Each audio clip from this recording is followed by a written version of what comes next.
CBN. Amores Possíveis, com Carol Tchulkian.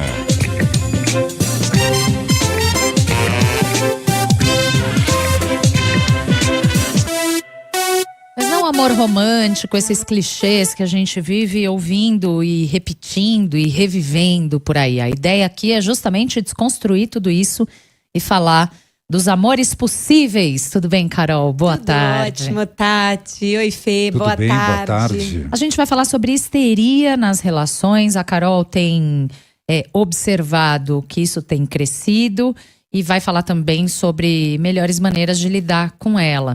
Queria começar pelo começo, como sempre. O que são relações histéricas? Ou histeria nas relações? Como é que a gente identifica e define isso? Então, antes de responder, eu queria sentir aqui o que vem na cabeça quando a gente fala de pessoas histéricas. Então, se eu perguntasse para vocês e para você que está ouvindo a gente, vocês acham que as pessoas estão mais histéricas e por quê? O que é uma pessoa histérica para vocês?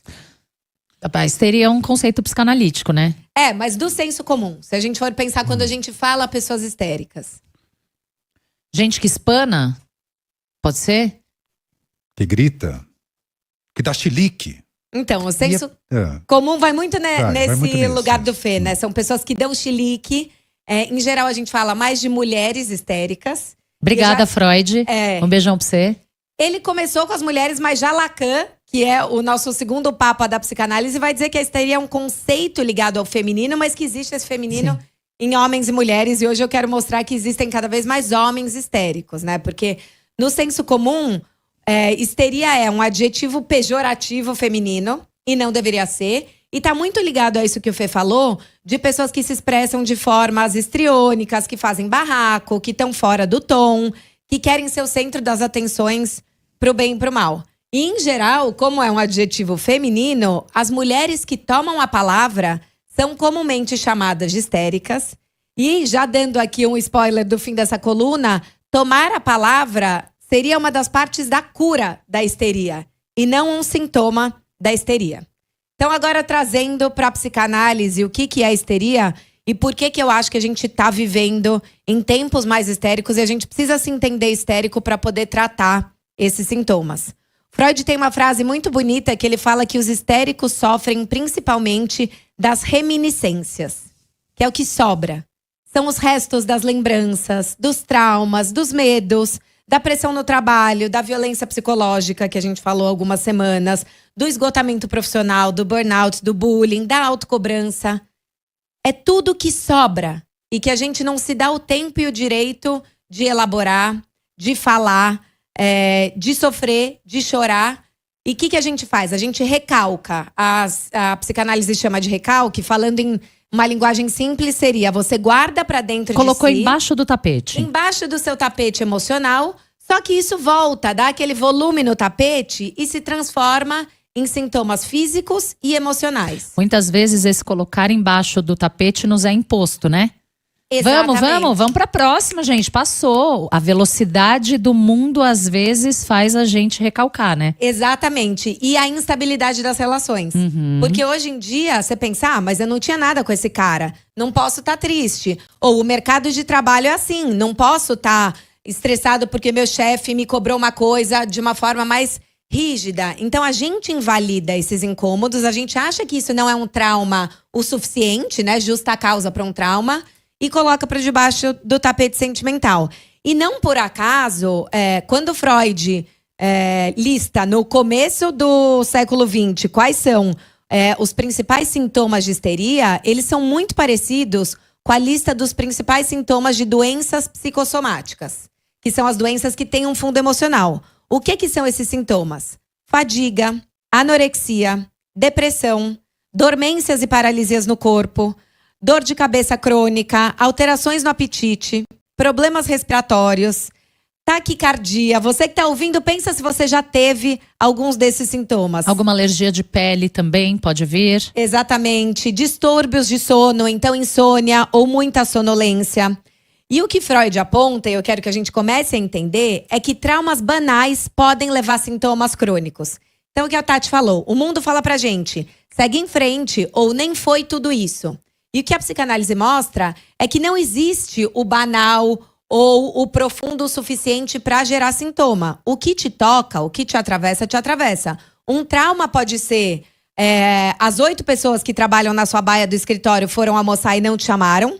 E isso reverberou uma sensação de você ser rejeitado que você também teve quando o seu irmão nasceu. Até um grande trauma de uma batida de carro, de uma violência física, morte de alguém próximo. Não existe trauma maior ou menor. E o tempo da relação não é proporcional ao efeito emocional. Então, o que Freud coloca é que tem uma desproporção entre os muitos anos de duração de um sintoma histérico e a ocorrência que o provocou. Então, talvez você está tendo crise de gastrite desde que você tem 13 anos. E você nem se dá conta que com 13 anos foi quando você mudou de escola e aí você passou um mês completamente nervoso. Porque você estava desajustado. Porque você pensa, todo mundo muda de escola, meu irmão também mudou. Depois de 6 meses eu estava com amigos. Então, o difícil da histeria é que muitas vezes você não tem clareza de quais foram os fatos que estão gerando esses sintomas. E muitas vezes não é um fato isolado. Não é esse bullying do dia 14 de maio de 92. São vários sintomas parecidos. Então, o que Freud coloca é que, em vez de um trauma isolado, são vários traumas parciais que formam um grupo de causas desencadeadoras. Causas que só puderam exercer esse efeito traumático porque constituem um conjunto e porque são, em parte, componentes de uma mesma história de sofrimento. Perfeito. Então, o que eu queria convidar vocês que estão ouvindo a pensarem é: quais são as suas histórias comuns de sofrimento? Relatando elas, sem julgar. Eu sempre me senti excluída, eu me sentia a pessoa que era mais burra, eu me sinto a menos bem-sucedida financeiramente, eu me sinto a menos bonita. Quais são esses seus sofrimentos para a gente poder começar a entrar em contato? E a gente só traz esses sintomas porque a gente não se permite verbalizar e elaborar. Então, o que ele fala, que eu acho muito bonito, é que para a gente poder desfazer esse nó, não necessariamente eu preciso entrar em contato com o nó, descobrir quais foram esses eventos. Mas eu tenho que me dar espaço para sentir, para chorar, para gritar, para reagir. E aí ele fala que para a gente poder esmaecer as lembranças, é a gente poder ter uma reação energética, capaz de provocar um afeto. E aqui, reação são reflexos voluntários e involuntários ligados a atos de vingança. E ele coloca um disclaimer, e eu quero reforçar aqui: vingança não é levar ao ato. Muitas vezes é você escrever uma carta, é você desabafar para um amigo, é você marcar uma sessão extra de terapia. Mas é você não reprimir o que você sente. É você desabafar para não cair em pranto, se esvair em cólera, se paralisar emocionalmente. E aqui eu quero convidar vocês a falarem, escreverem, sai para correr, chora, acha as próprias linguagens para poder elaborar tudo isso. Porque ao invés de digerir, a gente recalca. Então você que está ouvindo, quero que você se pergunte quais são as dores que ainda doem e que você não se permitiu digerir.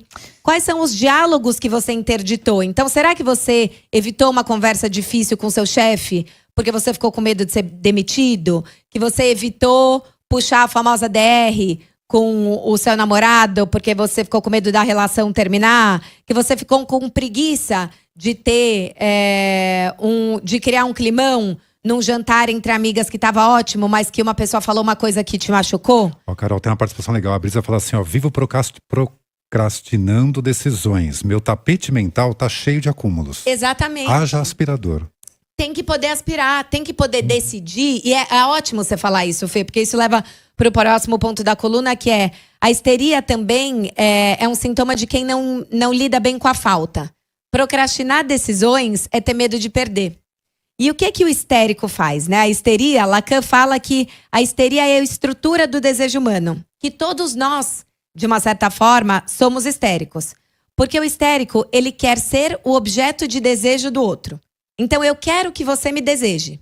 E aí, eu vou buscar quase que um protocolo, um formulário, os 10 passos para ser desejado. Porque o histérico é um ser que se sente em falta. A psicanálise fala no falo, que seria o objeto de força, né? Antes falava, a inveja do pênis. Não é sobre o pênis. O falo é qualquer coisa simbólica que significa o poder ou a completude. O falo pode ser o carrão, O falo pode ser o cargo de diretor. O falo pode ser a casa no campo, o marido e os 3 filhos. É algo que você entende. Simboliza poder. Como poder e completude. Isso é sucesso. E a gente vive num mundo que tá sempre apontando para as nossas faltas. Então parece que realmente falta algo em você. E aí você vai precisar aprender no mundo o que você tem que fazer para ser amado pelo outro. A Rinalda Duarte, que é uma psicanalista maravilhosa, fala que a histeria é um funcionamento de amar por procuração. É quase como se você passasse a procuração pro outro e falasse: e aí? Como é que você… O que eu posso fazer para você me desejar? Eu tenho que ser uma mulher magra? Eu tenho que citar todas as mesas da Flip que a gente foi para mostrar que eu sou inteligente e articulada? Eu tenho que ter uma casa super bem decorada? E por que a gente tá mais histérico? Porque hoje em dia a gente se compara muito mais. A gente tem gurus ganhando milhões, te dando fórmulas prontas. Então, ao invés que, em geral, levam as pessoas, ou boa parte das pessoas, à frustração. Exatamente. E a mais sofrimento. E a mais histeria. A mais histeria. Você vai buscar mais fórmulas. É isso, eu não consigo decidir. É o que a ouvinte fala. E aí eu quero que alguém me diga o que eu tenho que fazer. A grande crítica à psicanálise é: mas vocês não trazem as soluções. Porque hoje você tem alguns formatos que te dão soluções em 10 sessões. Mas a solução está dentro de você. A psicanálise vai te dar ferramentas para fazer esse caminho, né? Exatamente. E mesmo se você não estiver em processo de análise, o convite que eu queria fazer hoje é: começa a pensar se você não está alienada ao outro, em todos os seus desejos. Você está fazendo a carreira que você quer ou o que os seus pais esperavam de você? Você está sendo a amiga que você quer ou a que você acha que as suas amigas esperam de você? Você está indo nas mesas da Flip, como eu e a Tati fomos, nas mesas que você quer ou nas que são mais inteligentes e vão gerar posts mais instagramáveis? E o perverso do histérico é que, no fundo, ele se mantém na falta. É uma conta que não fecha, porque como o querer ser o desejo de alguém é o que move essas pessoas, se você achar alguém que é bom o suficiente, acabou o jogo. E aí você morre. Então, o que você faz? Você queria ser desejada por aquele cara, tá lá, camelando, comendo migalha há 1 ano. A hora que vocês começam a sair, você fala: mas falta alguma coisa nele.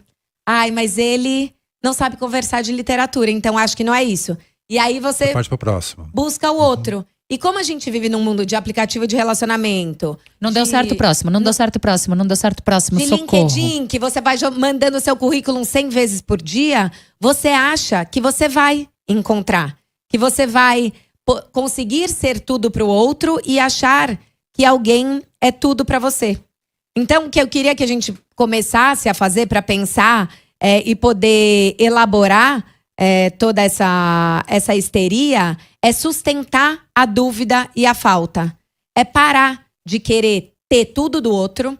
Então, essa amiga viajou com uma turma e não me chamou. Então, algo está errado com ela ou comigo. Não, você não precisa ter tudo dela para essa amizade ser validada. É parar de querer ser tudo pro outro, ser a perfeita, que nunca errou. É começar a produzir um próprio saber a seu respeito a partir do seu desejo. E não existe, de novo, desejo certo e errado. É entender que vai faltar, que o prazer não tem que estar absoluto. Outro traço da histeria é que o encontro com o sexo é traumático. A gente não se permite ter prazer. E nesses tempos modernos, Ana Canosa, que é uma psicóloga incrível, ela fala que a ideia do sexo casual é mais satisfatória do que o sexo casual em si. Porque a gente tem essa fantasia da loucura e liberdade, mas às vezes você tá transando com uma pessoa que você não conhece num banco de carro e tá incômodo e não encaixou. Não é tão legal assim. Assume que não foi tão legal assim, que falta intimidade, que falta diálogo e que viver é poder conviver com as faltas e aprender a gozar na falta. A Ana Sui tem um livro lindo, né, que é o Amor, a gente mira no amor e acerta na solidão, que a gente possa conviver com as nossas solidões e com as nossas faltas, né? Abraçar a falta, o que é seu. E é difícil, né, Carol? É muito difícil. Tenho entendido ultimamente, porque a gente não entende, né? A gente vai entendendo, é bem gerúndio mesmo. Maturidade não é esse lance de superei, tô ótima. Rompi uma relação, tô destroçada, mas na semana seguinte tô ótima. Sei lá, terminei um trabalho, né? Fui demitida, ou me demiti, ou deixei de trabalhar com o que eu gostava. Mas semana que vem tô ótima. Maturidade é menos sobre superar e mais sobre conseguir sustentar o desconforto da dor, né? Da angústia, do abandono, do sofrimento mesmo, da vergonha, muitas vezes, né? É muito difícil, mas é um caminho mais frutífero do que recalcar e colocar o problema embaixo do tapete, porque ele vai voltar. E entender que a conexão se dá nos vazios. Porque às vezes a gente quer ser tudo pro outro, e aí você vai e encontra as pessoas e fala. A gente teve essa experiência, né, na Flip. Agora senta e deguste tempo com as pessoas. Degustar tempo não é gastar. Compartilhar angústias faz mais laço do que você atender a protocolos. Muito bem. Então que a gente possa criar algo com os nossos vazios, conectar os nossos vazios. Isso vai aliviar os nossos sintomas e a nossa histeria. Muito bom. Carol Tchoukian tá toda segunda-feira aqui com a gente em Amores Possíveis. Obrigada por hoje. Um beijo, boa semana. Obrigada, um beijo pra vocês. Beijo.